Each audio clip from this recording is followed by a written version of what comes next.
Mic check, check, check. Joining me now, one of the most incredible pens of all time, one of the most prolific MCs you'll ever hear in your life, from incredible projects such as Cloud9, the 3-Day High with Ninth Wonder, The Salvation. My personal favorite, 2023's The Mind of Saint. Straight out of Brooklyn Zone, Skyzoo, 9-second applause. Peace. Word up, man. Thank you for joining me. Yeah, thank you, man. Appreciate the walk-in and all that, you know? Word up, man. So this has been in my opinion, this has been a pretty exciting 2 weeks in hip-hop. And largely speaking, it's because Joey Badass popped out at the beginning of the year, said the ruler's back, too much West Coast D-licking, took shots at Kendrick Lamar 5 months ago, and actually went through an entire gauntlet of West Coast rappers, in my opinion, in an effort to prove that point. Were you following along? What were your thoughts on what you've seen?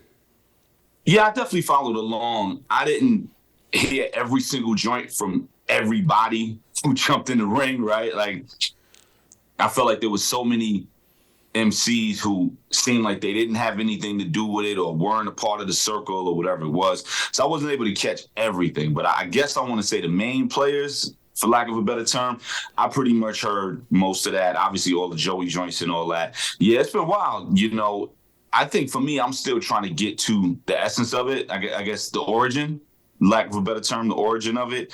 I know, like you said, when Joey started it earlier in the year, he did that one joint. He had the video. I think he was in the whip or whatever, or in front of the whip, and, you know, he was gunning and all that. And I remember that.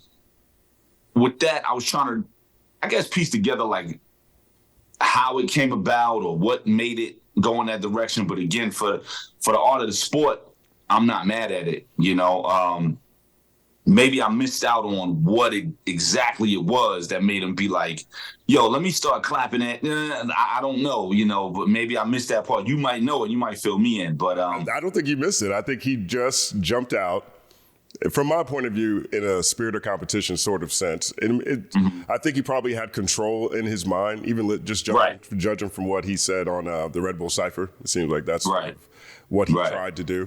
And it actually caught fire, you know. So I don't think there's any real beef or any antagonism. No, not even. Yeah. I'm pretty sure there's no real beef, especially with him doing all that in front of Ab-Soul, face to face. You know what I mean? You know right there, this is love, this is sport, this is, yo, chill. You know, there's a lot of that going on back. So, you know, it's love. But I mean, even with the first joint at the beginning of the year or whatever it was, it's like what made him go that way.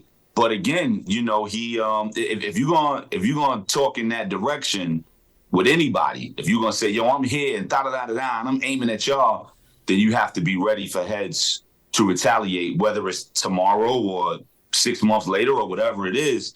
And to the best of my knowledge, I don't think heads really retaliated right then and there. There was like a lot of time in between, and then he did it again with the Red Bull joint. So it was like, yo, I told y'all I want to fight, you know? Like it was that kind of thing. Like, yo, you ain't hear me 6 months ago. I told y'all I want to fight. Let's go.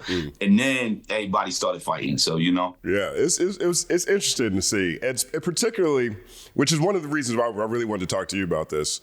You know, he said on The Ruler's Back, the song's called The Ruler's Back, right? And he said it's apparent it's clear who the heir apparent king of NY is. And the reason that stands out to me so much, all of this, truthfully, is because this is the first time I can remember in a long time where someone claimed King of New York, was proud of what that title means, and was willing to back up what they were saying or back up that claim however he needed to. You know, from your point of view, what does the title King of New York actually mean? It should mean everything to us from New York. You know, it should mean everything, because you look at hip hop in the sense of a sport, you want to be the best, right? You want the MVP award at the end. You want to be Mike. You want to be Magic. You want to be Kobe. You want to be Braun, Melo, whatever it is. You want to be the top, or at least you should. You should want to be the top, right? Things change from New York and even outside of it, you know, and that's a whole different discussion about what heads' motives and intentions and, you know, motivation is when they get in the game. But initially, you should want to be the top dog. You should want to be the one at the, you know, driving the car at you know, in the whip. So with that, the King of New York, especially being from New York, especially this being the birthplace of hip hop, and I think the title of King of New York has meant so much even outside of it, because when you think about previous Kings of New York, you think about Big, Jay, Nas, and saying previous, of course, Jay and Nas are still here, and I feel like Jay is always going to be that guy until further notice and whatever. But with all of what it takes to be that was a discussion that became way bigger outside of New York, even though it was about New York, right? Like, think about what Jay and Nas was going at. You think about Jay starting that dialogue. He really started it on Where I'm From when he said, who's the best MCs, Biggie, Jay-Z, Nas. That was the first time heads was really like, wait, those are the three best MCs. Like, he set it up. He was like, I'm going to tell you who's the best. You know what I mean? Then it just so happened they all was from New York, and it became this King of New York thing. Big was always talking about it. Scarface, King of New York, I want to be it. Ain't no other kings in this rap thing, they siblings, and Discover the Source. And it literally said the King of New York, and that was the most iconic issue of the Source ever, you know? So all of those things come into play, and the discussion started happening about who's the King of New York outside of New York. Like, you had other regions, other cities and states, even overseas, talking about who's the King of New York. Even though you may have been from Atlanta, you may have been from DC, you may have been from LA or London or whatever, you were interested in who the King of New York was. And I don't know if that was happening in other cities and other regions at the time, right? Then later on, it became King of the South with T.I. and Lil Flip going at it. And then it went on. And now King of LA with Kendrick and, all those different things started. But I think that dialogue being the King of New York obviously started in New York, but when other regions and other places cared about who was the King of New York, it made that crown that much heavier and that much sought after. And so that's why I feel there's such an importance on it. Now, what it takes to get it, what I personally feel, that's a whole different thing, but I feel that's the importance of why people care so much, to the point now where people be like, yo, who cares who the King? Nah, we all care. Don't front. We all care. Like, we all. But I think if you coming from New York, and you were MC and you were a lyricist, there's no point where you haven't said something along those lines, right? Even me and my music, I never said King of New York, but I always talk about the crown. And for me, I'm talking about the crown of lyricism and being the dopest regardless of where one is from. But I've always mentioned stuff about crowns and thrones and all throughout my music, especially, my more recent projects. It's littered with mentions of crowns and mentions of thrones, and if it's 5 at the table, it's me and 4 others. I've always said stuff like that. But for me, I wasn't specifically talking about the King of New York, just more so being a king within lyricism, because I know what the King of New York takes, and there's things that can be within your control and things that are outside of it. Not to be long-winded. What do you think it takes to be the King of New York? Lyricism, of course. Hit records by the standards of what a hit record is. And it doesn't mean what a hit record is to you and I. It doesn't mean what a hit record is to anyone with an opinion. It means in the sense of what were the numbers, right? Like, you could have the dopest restaurant in the world with the best food anyone ever had. What's the numbers? What's the numbers on said restaurant? It could be the dopest restaurant in the world. Nobody knows about it. So in the eyes of those who matter, quote unquote, it's not the dopest, it's not the best, it's not a hit. So, obviously lyricism, being super dope, being incredible, having hit records, having mainstream impact and appeal in New York and outside of it, being the biggest thing in New York. And the reason why it always mattered is because in New York, we always looked at it like, I'm from New York. It's a thing that people don't even like about us, because it'd be like, we go anywhere, be like, I'm from New York, B. Like, everyone's supposed to care. And I'm guilty of that too. You know what I mean? Like, I'll be anywhere in the world. Like, y'all from New York, B, what up? Y'all from New York. It'd be like, okay, Ann? What you mean, Ann? I'm from New York. That's Ann. You know what I mean? Like, that's just how we are. Like, it's why people hate us as Knicks fans. Like, that's just how we are. It's like, y'all from New York. So when you add that to it, if you can take over that city, that state that thinks like that, where everyone has the energy of them being the top, if everyone can humble themselves and look at you like, nah, I know I'm from New York, I know I'm that guy, but that's the guy right there. You see Jay, you see not that. So now, boom, that's a humongous feat within itself. So then you got that. You have to go through some sort of huge battle. You saw it with Big and Pac. You saw it with Jay and Nas. You saw like you have to go through some sort of battle. Even back in the day, LL and, Mo D, and, it's always been that. So a battle has to be there. There has to be some sort of combat sport and some contact on the mic. Classic album without a doubt. you have to have an undeniable classic. You know, music is opinion-based. It's all opinion. What I think is amazing, you may think is horrible and vice versa, but there has to be no doubt about it. Of course, there's people that's going to say they don't like Illmatic, but really, Illmatic is the greatest thing ever. You know what I mean? Like, really? Like, come on, dude. You're in the super minority if you said that. Illmatic is the greatest thing ever. Reasonable Doubt is the greatest. You know, like, you got to have that undeniable, like 90% of the room is like, nah, yo, this is the joint that it's about. So you've got to have at least one undeniable classic, 5 mic, double XL across the board between journalists, streets, girl, everybody. You got to check all of those different boxes with it. There's a lot. You know, all those things got to be checked off to me for you to be the quote-unquote king of New York. And like I said, some of that is within your control. You can make the best music possible. You can be wild lyrical. You could tear heads up in a battle, whatever. But you can't dictate how many people buy the record. You can't dictate how well off your record rings on the radio. Right? It's a big part of it. Like, there haven't been any Kings of New York that didn't run the radio, that didn't headline Summer Jam, that didn't have a One More Chance in their bag or something like that. Like, there hasn't, I don't think there's been any. Like, you have to have all of those things checked off. And that's what makes it so difficult. And that's why even when you talk about, I know we talk about New York, but let's say you look at LA with Kendrick, he's been able to do that, right? Run through battles, Pulitzer Prize, make music that makes you think, make classic records, be lyrical, be hardcore when he has to, heartwarming, heartfelt music on the other end of it, radio records, Rihanna joints, you know, SZA joints, huge Black Panther soundtracks. It's like every box. Yep, there it is, King of LA. You know, like that. That's a part of it. T.I. did it too. T.I. was running through battles, tearing up the mixtape scene, freestyles. He went to war with Lil Flip. He went to war with anybody that said he wasn't the king. People respected him jumping out saying he was the king because he was so solidified in the street. He was wild lyrical, and then he sold the records.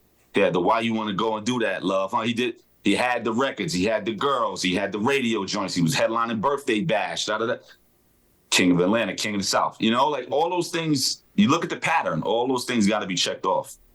Who do you think the last? I'll set the table this way: Biggie, Jay, Nas, already solidified in my mind. Yep. You know, Cameron. He's never really said he was the king of New York. He would always phrase it as he's the king of Harlem. I think that Dipset run, you know, even though it was the same time as Jay and Nas in a lot of ways, I think that puts him in maybe a slight tier below, but definitely one. He had impact. He definitely had impact. Definitely one of those ones. 50 Cent, obviously, he said it a couple Without times. a doubt. You know, Without a doubt. I'd put Nicki Minaj in that category. You know, wow. You know, from all the things you said, actually, because of everything you just said, right. I think she checks all those boxes. Yeah. And I don't think she's been as boisterous about it. I think she's also had more of a global outlook than she did a New York outlook, generally speaking. So right. I think that might put her in a different. And I think, and not to cut you, I want to hear everybody who's about the name. I think the thing with Nicki too, people may not look at her in that light because a lot of her music became so pop. She became a real life Barbie. She became a real life Target ad. You know what I mean? And there's nothing wrong with that. That's what it's about, right? Like get this bread, get this generational money, make this generational success. But I think the fact that you pointed her out is awesome because I definitely didn't look at it that way, but it makes sense why. But I think a lot of people may look like this the way I did because you think of her kind of pop appeal. So it takes away the fact that, oh, wow, she did check all those boxes. You know what I mean? But the fact that she's like the rap Taylor Swift in a sense, as far as how popular she is and the little 10-year-old girls who look up to it, you don't think that's the same girl that, you know, tore heads down on Monster and tore, you know, all that. You know, I think her Hello, Good Morning verse on the remix was one of her brightest moments. You know, I think that when I talk about what she's able to do, I tell heads to go to that verse. I'm like, go to that Hello, Good Morning verse, the Hello, Good Morning, that joint. And she's dumbing on that. I'm like, oh, she's clapping on that, you know? So, right. Yeah, but go ahead, please. I want you to run off the rest. And then I'd skip to Pop Smoke, right? Because Pop Smoke, one, he's the flag bearer for New York drill, which is the dominant sound right now. Absolutely. You know, my only caveat with New York drill is that it comes from London. I'm not. Yeah, very much so. I'm never a proponent of New York taking other sounds and making it. Ever. I'm the same way. I remember being on tour in London and playing them some New York drill.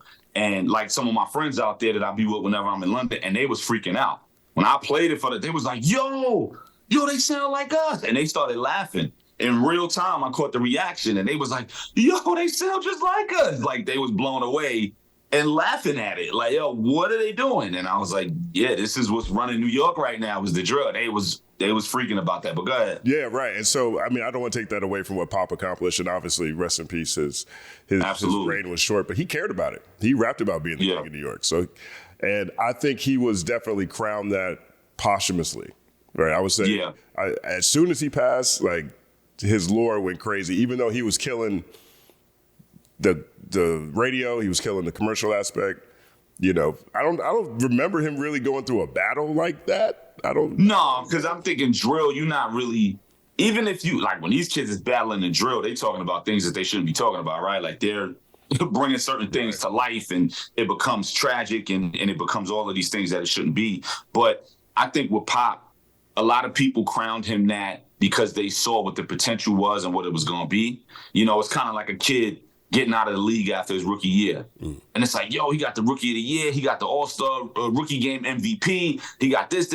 We saw it. And then boom, he's out of the league. And I think that was a part of it. And that's not taking anything away from him. But I think even though he didn't have that run of a body of work and being able to do so much in time, because, you know, his time was cut short, I think a lot of people after the fact, like you said, posthumously, gave him that or put him at that table because they saw what could be. And I think 50 was the best example of that.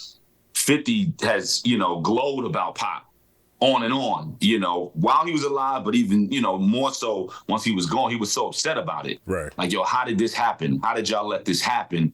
You know, he flipped many men and killed it. And all, like, it was like, how did 50 was out there like, yo, how did y'all let this happen? Like, he was about to be one of them guys, you know? So to prove your point, yeah. And honestly, that's the last person I would even consider that's been in that conversation in a real way, right? You have A$AP Rocky, but I look at them in a similar fashion as I do Nicki Minaj to a degree. I think they've had more global aspirations than anything.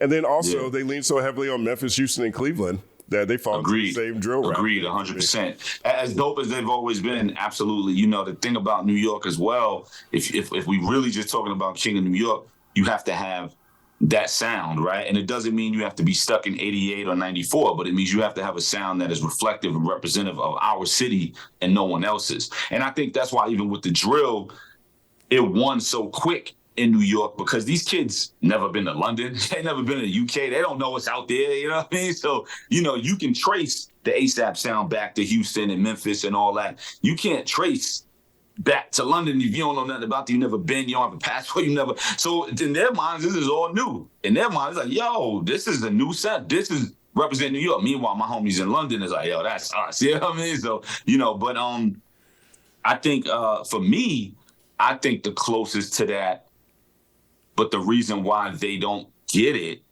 I think if you're talking about somebody who's capable of checking the boxes, the closest thing I would say since would be West Side Gun, you know? And it's no bias because that's my man, like that's my bro, you know, we really, really close. But I think when you look at what him and the whole GXFR, the whole Griselda, what they're capable of doing, of course, the lyricism, for me, the lyricism got to be the first box that's checked off.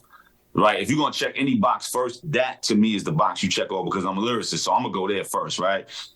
Representing the city. When you talk about the energy of the city, even though they're not from the city, you know, they from 8 hours away driving, right? They from upstate. But when you talk about the energy of the city, when you talk about the demeanor, you know, the way they dress, jewelry game, solidified in the street. That's a big part of it. You know, it sucks, even though it shouldn't be because the music should just be the music, but a lot of it is being solidified in the street. Like you think about what makes a star, they always say, like, if you're a dude, guys gotta wanna be you, girls gotta wanna be with you, and vice versa. You look at Beyonce, like every guy wanna be with her, every girl wants to be her. You know what I mean? So that's kind of how it's like, oh, that's what makes a superstar, you know? So you look at the demeanor and the energy that Wes and all them bring to the table with that, every box is checked. I think part of it, heads won't look at it because they from Buffalo, and they've talked about that. Him, Khan, Benny, they've all talked about it in the music, like, y'all not gonna give us that because we not from Harlem or Brooklyn or Queens. You know, like, part of it is because they from Buffalo. Part of it is because they're not on the radio like that.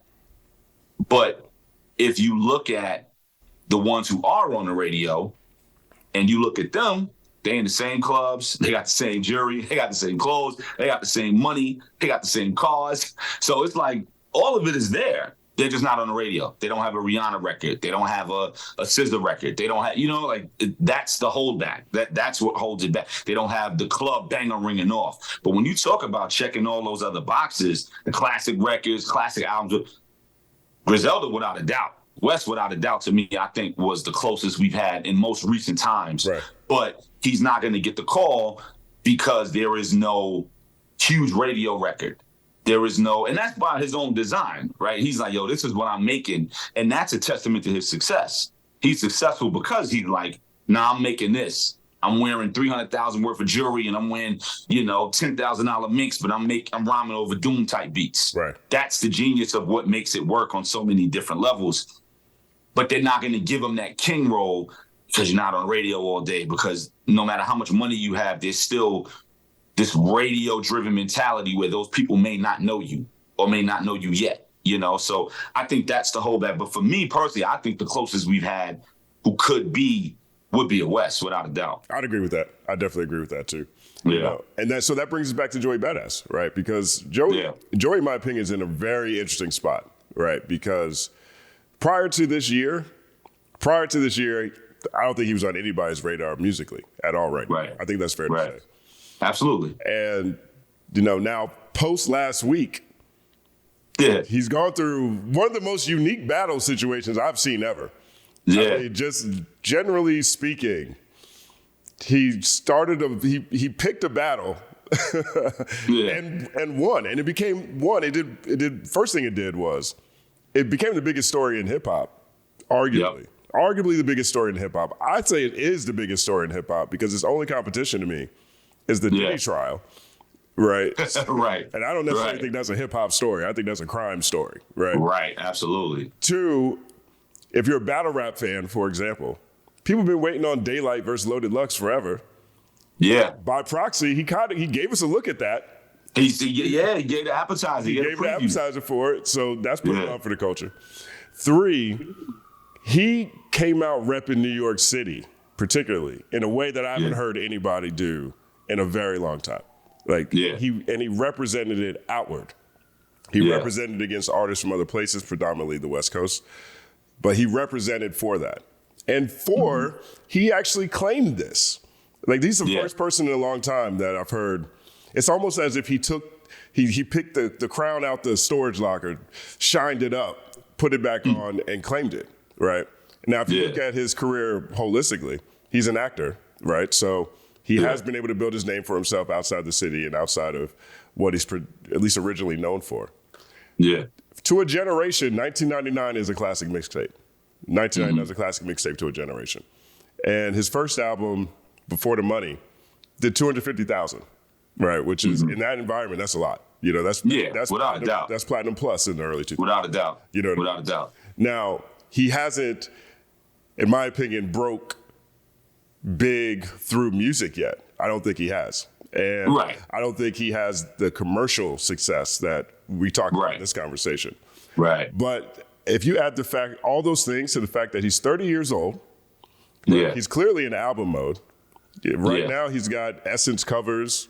His Essence cover just came out, and he's talking about he got the cologne commercial, the Paco Rabanne. He got the cologne. Yeah, I mean, he's for a while. There's been people, because I know people kind of in that circle, and for a while there has been the push of Joey. I mean, we've all seen Joey has what it takes to be a star, even outside of the music. From the look, girls like him, acting. You're seeing the acting. He started a role here or there, and now he's literally the face of power and everyone's favorite villain and all that. So, you're seeing all of that. The makeup is there to take it. I think the last few boxes, when they get checked off, are what will make or break it. And I think he knows all of this. I think that's why he's like, if I have my way, the album comes out, I think it was July or whatever the date may have been, July, August. I think he knows all that. I think we will see an emphasis on, I need one of them joints, but I need it to be organic. But one of them joints that breaks through, a radio joint, good R&B feature, good chick joint. I may need to jump on a remix or two. You know what I mean? Throw a verse here, throw a verse there. I need to get on this person record. I need to get on an R&B joint and kill that and talk to the ladies. And I need to get on a street joint and kill that and body everybody on some remix work. Joey from New York, he's from Flatbush, so he knows the criteria. I think everything I'm saying right now, if he was sitting in the room with us, he would agree on what the boxes are that one would need to check off, whether it's him or somebody else. He would agree, yeah, those are the boxes that Hez need to check in order to get it, because he lived through the big run, the J run, the Nas run. He lived through it. The 50 run, which was out of this world. He lived through it. You know what I mean? So he know what it is. Yeah. Yeah, I think it's exciting, man, because, you know, I've been in Los Angeles, obviously, for 12 years, but I grew up in the South. My parents are from Brooklyn. My family's from Brooklyn. I lived in Brooklyn longer than I lived anywhere else, right? It's just in the whole tri-state area. And it's always in my blood, always in my blood, always in my reflexes. And I got really excited seeing not only what Joey Badass did, but seeing the attention that Kai Cash was able to get this week. You know what I mean? Yeah. Kai Cash has been bubbling for a while. He's been rapping for a long time. For him to jump in, I thought was actually really cool. He was one of those people that wasn't necessarily involved in it, but reacted to Reason, saying, this ain't the New York I know. You know what I'm saying? Yeah, and it's funny you brought him up, because I had never heard of him until this. So I'm just scrolling and I see, Kai Cash jumped in. I think it was the kid, Joey Hip Hop or one of them online who was posting about it. And I saw it and it said, Kai Cash throws his hat in the battle. And I was like, who that? But I think it said Brooklyn. So that made me want to, who? Oh, he from the crib? Let me see what. And I was like, Money is nice. I started doing a little research. He signed to, I think, Atlantic. It looks like he signed to Canon or whatever. So I was like, okay, word. And Canon did like half the album and mixed it. So I was like, oh, that's Canon artist, whatever. And I'm like, Money is nice. You know what I mean? So it was one of those moments where I got put on to something that I wasn't aware of. You know what I mean? But when I heard it, I was like, oh, Money definitely know what he's doing without a doubt. And I was like, all right, word. I got to keep an eye on something. You know what I mean? Yeah, Kai Cash, Jae'won, Jadakiss. Yeah, he didn't get the best reviews, but he kept rapping. He kept rapping. He found himself in little side situations with like Miko and Eastside K-Boy or whatever. Mr. X-Squire, MFN X-Squire came back out. I didn't know. I didn't know that. I didn't catch that one. X dropped a crazy track. And so to me, that's another thing I really liked about this, right? Because this is another side of New York rap that hasn't had a lot of attention and a lot of light for a long time, particularly with younger generations, right? Yeah. And all of that is really exciting, just generally speaking. And so I have a renewed appreciation for Joey Badass overall because of it, right? Because for so long, and don't get me wrong, I've been covering Joey since forever. Known him since he was a teenager, like all of us have, right? Right. But when he jumped out at the beginning of the year, I was like, what are you doing, Joe? I don't even get this. Right. I see the vision now. I see the vision. Yeah. Correct. That's what I mean. It was so out the blue earlier this year, and then no one really responded to it. And I think it's because, Joey's always been dope. Joey has a legion of fans, pro era. Put in super work in the blog era and on the scene in New York, and especially that scene, that type of downtown scene and all that, and just those young kids that, when you thought they was going to be about what was happening in the 2012, 2013 blog era and what was popular, they were reminiscent of something that seemed like they were too young to even know about, which was dope. It was like, this kid is like 16 and he's rhyming on beats from 91. He's rhyming on DeWitt, and you know what I mean? So it was just like, what does he know about that? How young is his parents? So they came in with that, and they brought an energy to it and kept a fire burning from our generation and our era and the whole deal. But I think no one expected Joey, and I've said this in other interviews too, no one expected Joey to be the guy of all people. And that's not a knock on him at all. It's just with everything that he's done and what he's doing now, we don't really hear a lot of music from Joey. He's busy acting. He's doing this, that, and the third. He's being extremely successful. So I think, one, it's great to see it because he doesn't have to care. He's probably making way more money on camera than he is in the booth. So, he doesn't have to care. So the fact that he's doing this is proof that he cares about it. It's proof that he cares about the music first. He wants to remind people who he is and where his heart initially lies at. It's like, I'm acting, I'm getting busy, I'm doing that, but this is who I am. Don't forget who I am, right? Like, this is me. This is how I got in, and this is what I love and care about. It showed that he wasn't scared. He didn't try to tag nobody in. I think the Lux thing, which caught me off, out the blue caught me off guard because I didn't even know there was a connection there. And I was like, well, what do we make them bring him in? And then the whole Daylight thing and setting that up, I thought that was dope. And I think no one expected this from Joey. If this was another MC who you've known for dropping mixtapes and albums every year and gunning and going on, on the radars and going on this freestyle joint and sway and then just constantly rhymes, killing, oh yeah, I get that from him. I don't think anyone saw it from Joey. And when they saw the first shot earlier this year, it was like, oh, okay, word. Like you said, it's like, oh, what we doing? All right. But then when you saw again, which I think the Red Bull joint, that may have been for me as a lyricist, as someone who picks the nuances of lyricism apart. For me, that was Joey's best performance that I'd ever heard on a rhyme. And that's not discrediting anything he's done because he's done dope, great work. What he did on that Red Bull joint, I was like, oh, word. To me, that was Joey's best work to that point. Yeah, me too. Same here. The nuances, I pick apart, like if somebody watching somebody play ball, and the average person may not notice how somebody crossed over, but if you play ball, you notice it like, ooh, he did that. Oh, nah, he didn't do that the way people think he did because he should have brought it like this. That's how I pick apart. So I'm kind of the wrong person because I'll make somebody stop liking somebody. They be like, man, I thought this person was nice. Oh, it happens all the time. When I'm with people and we start breaking stuff down, they be like, dag, Scott, I used to like them too. Now I can't like them no more because I picked it apart. I'm like, yo, but you see how they said this? You see why this was corny? Because they be like, I ain't even peeped that. Oh, man, now I got to delete this kid off my joint. You know what I mean? I'm that person. I could pick it apart.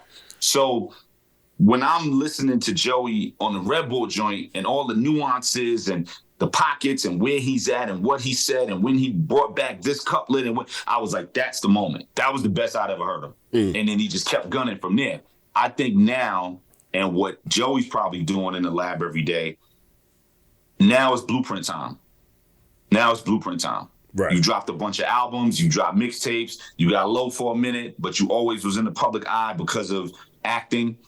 Power is obviously the biggest thing you've done to date acting-wise. It's taken you from an underground, Stussy Supreme kid, backpack kind of kid to a household name in the street, in the projects, with the girls. It's done all that. The same kid who was backpacking and trying to get a primo beat is now looked at as the guy in the hood. You go to Queensbridge or Cephalo Projects or whatever, and they looking at you like, yeah, Joey, that guy. So now that's a whole different thing that now you have in your pocket, that you have in your bag. So all these different things are getting checked off. Now it's blueprint time. Yeah. And I think he knows that with the album coming out, why he announced it. He's clearly excited about it. He's clearly in the lab working on it because he was turning these responses around in 2 hours time. So he's clearly living in the lab right now, right? So I think in his mind, this is probably the hardest he's gone on an album, the most effort and energy he's put into an album. And I think it's going to show, and I'm excited to see what it sounds like and what it comes off as and what he does. But I think in his mind, this is the magnum opus time. This is blueprint time, You think he'll check off that last box? I think he's going to go for it. I think he has the means to because of his popularity. It's one thing when you're known as the 1999 kid trying to get this big radio record or trying to get this big R&B feature or whatever. It's another thing when you're on one of the top shows in the country and everybody loves you and knows your character and you got a look. They putting you in, cologne commercials with a suit on with no shirt under it. You're being pushed and marketed another way. It's easier to get that R&B feature now. It's easier to get that big MC feature that you may have not have gotten before. You might get that Nas feature. You might get that so-and-so, it's a lot easier now. So I think the toolbox is heavier now of what he can use because of his success on Power, without a doubt. And I think he guns for it. It doesn't mean that he's going to make a radio record that buries him. I think he's smarter than that. And he's proven that, with the way he's gone about his career. I think he makes a record that walks the line, that is true to who he is, true to who he wants to be looked at as an MC, but also can blend in these certain worlds with this new wave of hip hop. It's not as easy as a radio record back in the day. You made a strip club joint and you rhymed for 3 verses and you got whoever on the hook and you was out of here. That's not the case. it's so fluid now of what people may and may not like. The records that are the giant hits sometimes are the ones no one would ever command or think, like, that's the one? Yep, that became the song of the summer. Or this one, we knew that was going to be the song of the year, and it fly. It's so fluid now, but there are still certain recipes, there are certain elements and ingredients within the recipe that have to remain. And I think he's definitely going to gun for it. To him, this is his blueprint. This is his magnum opus time. Word up. Yo, is there anything else you want to share? Anything you want to let people know that you're working on right now? Yeah, man. Keep Me Company is out right now. The most recent album from a couple months ago is out right now. I'm actually about to let go of a video series where I break down every single song on the album. 12 videos for 12 songs, and like each video is me breaking down every single bar back to back. So, in the first verse, when I said da-da-da-da-da, da-da-da-da-da, what I meant was boom, boom, boom, boom, break that. So then the next line, I literally go line for line of every single song on the album over the course of 12 videos. So about to let those go, one at a time. It's one of my favorite albums I've ever done. The people love it, and I think they will love it and understand it even more when they get the real breakdown of, wait a minute, that meant this, and this. Oh, snap, so like it'll just continue to breathe life into the record. Slowly starting to brainstorm what the next joint is going to be. So that's coming up. Haven't started penning anything yet, but I'm kind of just getting ideas and concepts together of what I want it to be about. And I try to drop every year. So, before the year ends, hopefully I can get something out. And I'm here, and I'm always good for this type of dialogue. I love it. There's two things I would love to see. Like in my mind, like they're just like ultimate Skyzoo collaborations I would love. I would love for you to do, three things. I would love for you to do a run of projects with Alchemist.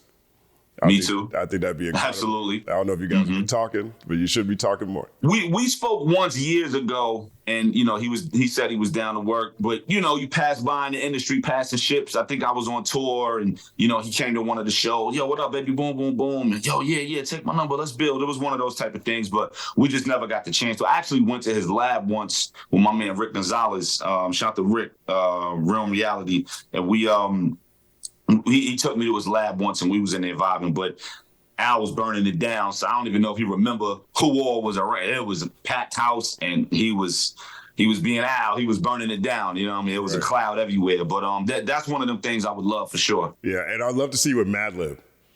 Me too. Yeah. That's another one. That's another one without a doubt. Like when I listened to the projects that Madlib and Freddie Gibbs did together. Yeah, I feel like, especially with your storytelling ability, like your ability to tell personal stories, but also third-person stories, but also imaginative stuff like the Mind the Same. I think that would sound crazy. I think that would give a Mad Villainy kind of situation over there too. I think that'd be amazing. I appreciate that. He's on my bucket list of people that I want to work with. I would absolutely love that. And I've always said, if I did a Madlib album, I would want it to sound like Shades of Blue. Because to me, Shades of Blue is one of my favorite albums in any genre of music, right? Like if I had to pick 15 to 20 albums, hip hop, jazz, R&B, soul, with anything, Shades of Blue has to be in it for Madlib. So it's an album that I've burned to the ground 100 times. So I want to rhyme over those. Like, yo, just make 10 of those and leave me alone for a month and let me get busy. You know what I mean? Like, love that. And then that's what I want. I want to rhyme over the Shades of Blue joints. And then I would love for you to do an EP with Stove God's Cook. I would love. Yeah, Stove is great. I think Stove. Listen, going into this conversation, I think Stove could be one of them ones too. When he get the proper jump off of like finally the debut album, right? There's been albums, Reasonable Drought and everything's been great. But I mean the official proper joint with the muscle, with the connects, with the phone book of being able to bring certain people in and do certain things. Stove is super nice. Stove is a hook master, as we've seen that. A hook master and a hook monster and all that. Like Stove hook game is out of control. His pen be flying, so he's one of the ones that could be in that conversation once the ignition is really turned on and they start hitting the gas. He is somebody who you could consider for that, because you can see this, like I said, rookie season. You could see it like, oh, he a rookie, but I see what it is. You know what I mean? Like you see what it can be when certain things fall into place and get aligned. So without a doubt, yeah, and you know that's Griselda, and you know that's my family. So right. you know I'm super with that. I'm super with getting in the lab with Stove. Because I feel like, I mean, personally speaking, Reasonable Drought is the last album of that sound to come out that completely like captivated me. Like the Reasonable Drought to me is a straight up classic. You know what I'm saying? Yeah, Reasonable Drought is super dope. Super dope. Like, I got it on vinyl, super dope. You know what I mean? And yeah, I agree with you on that. So I would love to work. Oh, everything you just said, those three moments, sign me up. I'm with all that. Word up, man. My brother Skyzoo, Brooklyn's finest. You already, man. 9-second applause. Love, my man. It's all happening.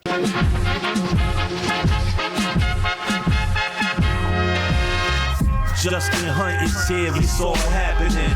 Justin Hunte is here, it's all happening. The mathematical breakdown of this mighty game of rap we in. It's boom bapping in. Systematical culture views us radical, it's all happening. Shaking hands and dapping it. Life through the lens of hip hop, from trip hop to yes, dog, you don't stop, you don't stop. Justin Hunte is here, it's all happening. It's all happening, yes, it's all happening. Justin Hunte is here, it's all happening. It's all happening, yes, it's all happening.